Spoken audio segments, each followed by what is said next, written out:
and welcome back to my channel. Or if it's your first time, welcome to my channel. My name is Marlene and I talk about everything related to eating disorder recovery and healing the relationship with your own body, with food and with movement. And as a lot of you know, I had an eating disorder for over 10 years and I am fully recovered and I actually became an eating disorder recovery coach. And this will be the topic of today's video because a lot of people ask me a lot of questions about it.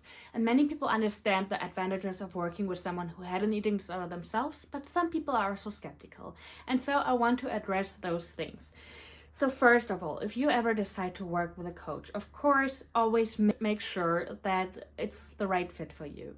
And there can be a lot of reasons why it's not the right fit. It might be their approach, it might be a personal thing, it might be their age, it might be something else. And it is completely okay to maybe have a discovery call and then notice like, hey, this might not work because this is your recovery and this is everything that counts. Don't be a people pleaser and say yes to somebody you don't have a good feeling about. It's the same thing as with therapists. I had a lot of therapy in my life and I actually did have a lot of first sessions where I noticed this will not work. This is just not my kind of person and that is okay. They will be the right therapist for someone else. When I started recovery, I actually did recovery coaching myself. And I worked with someone who didn't have an eating disorder in her life, but she worked for someone who started her business based off having an eating disorder and being recovered from an eating disorder. So while my coach never experienced an eating disorder, she was trained in eating disorders very well. She worked with a lot of people before who had eating disorders and she just understood the science and the mechanisms of an eating disorder very well. So of course, you don't have to have had an eating disorder in order to be a good coach or a good therapist. There's a bunch of people out there who are doing an amazing job without having experienced those things. But it can also be super, super helpful if you went through this yourself.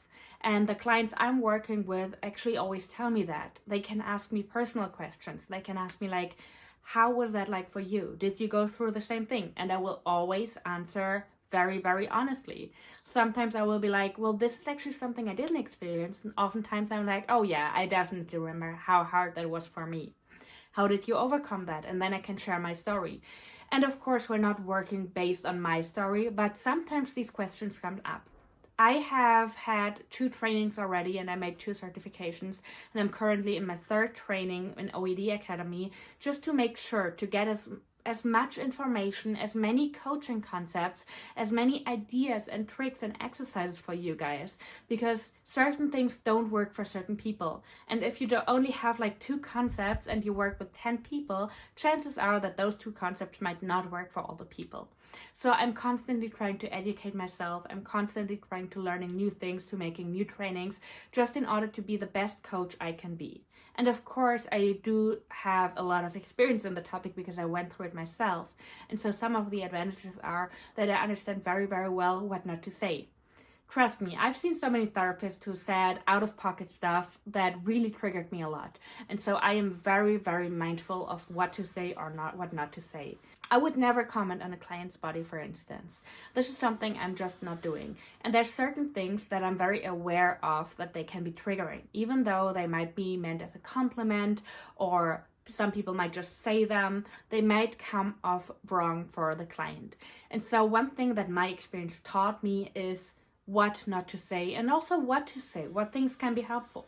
For a lot of people, it is so helpful to know that I was struggling so much and that I'm still here, fully recovered, not thinking about calories, not having an issue with movement anymore. So this is something that is so motivating for people. Oftentimes, lived experience makes you an expert. There's a bunch of people out there who, for instance, recovered from an addiction and then started something that helps other people recovering from their addictions.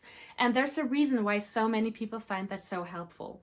And again, of course, there might be people out there where it just doesn't work for them, and that is more than fine. This is why I'm always doing my free discovery calls, because I want to make sure that we're a good match. I always have to make sure that the client is in a safe position, that they have like a GP, maybe a dietitian, maybe a therapist, and that they're overall in a safe position to actually start coaching.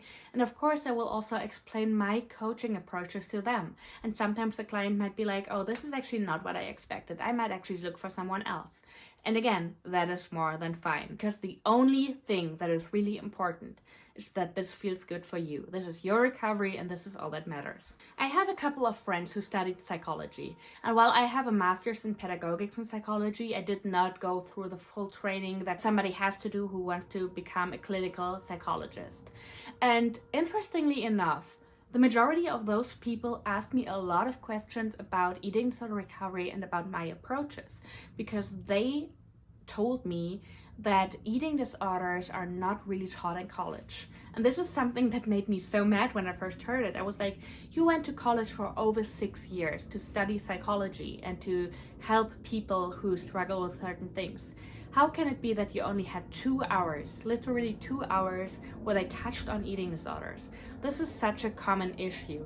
And so this taught me that sometimes it can be very helpful to specify in one certain topic like I'm doing right now. I won't be able to help someone with PTSD or to do therapy with someone who struggles with other mental health issues, because that's not what I'm trained for, and that would be irresponsible for me to take somebody in who doesn't even struggle with eating disorders but with something else. In some cases, if people have like a variety of issues they struggle with, I will take them in, but I will be like, hey, as long as you have a therapist, and I also would like to talk to your therapist here and there just to see that we're on the same page. It is all about the client's safety. And as I just said, it can be very, very helpful to actually specify in a certain topic, and this is what I'm doing.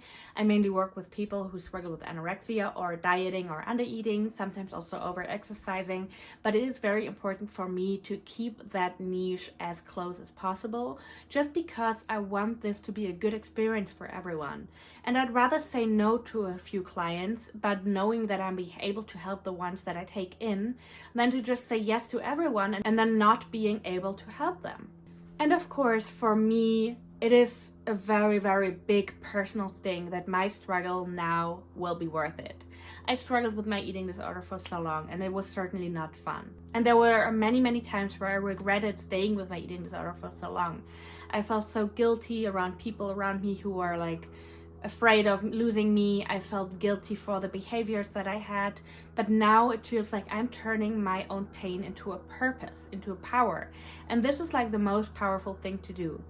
I want to help people. I want to educate people so that they don't have to go through the same thing that I went through, or so that they know that even though they went or are going through the same things, that it is possible to recover, that it is possible to heal.